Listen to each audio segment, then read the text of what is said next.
Good afternoon, everyone. Today I am going to tell you about the research I have been conducting into the history of soap. While you may be able to find some information on the origins of soap, it is not a substance which has excited a great deal of study so far. What we do know is that even as long ago as 2500 BC, soap was being used. Of course, initially it was only ever used on clothing rather than the body itself. In fact, although soap has existed for so many years, the use of soap for personal hygiene was unheard of until fairly recently, and is considered to be a relatively modern notion. So we can only assume that other activities must have provided the basis from which this key concept arose. To make soap, you need to combine three materials in relatively exact proportions. So how is it that these primitive people from over 2,000 years ago could have discovered soap? Well, what these people lacked in technology, they certainly made up for in practical skills. I carried out some experiments using basic techniques to try to find out what people without any chemical knowledge might have observed. And I was able to demonstrate that they would indeed have been able to make a soap-like substance that is not dissimilar to the one we know today.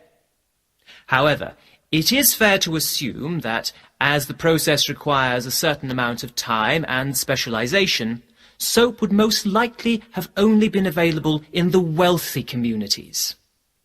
Although there are claims that the British Celts and their European counterparts used soap, there is no real evidence that the British colonies of the Iron Age had access to such a product. Now, the history of soap is not easy to discover. As soap is an organic substance, no traces of it remain in archaeological sites, so we have had to rely almost entirely on written texts for our discoveries. Fortunately, there are many of these.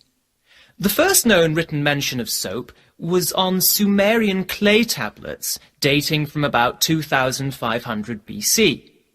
The tablets spoke of the use of soap in the washing of wool. In another incident, a medical document from about 1500 BC mentions that Egyptians bathed regularly. It also describes how they made soap by combining alkaline salts and oil which they extracted from vegetables. We also know that the Romans used a mixture of earth, soda and wine to clean their clothes and pots. For the Romans, bathing was not just a matter of hygiene. It was a form of relaxation, a social activity. The bather moved from room to room, getting progressively hotter, until they reached a steamy room where dirt was sweated out and scraped away with a metal blade.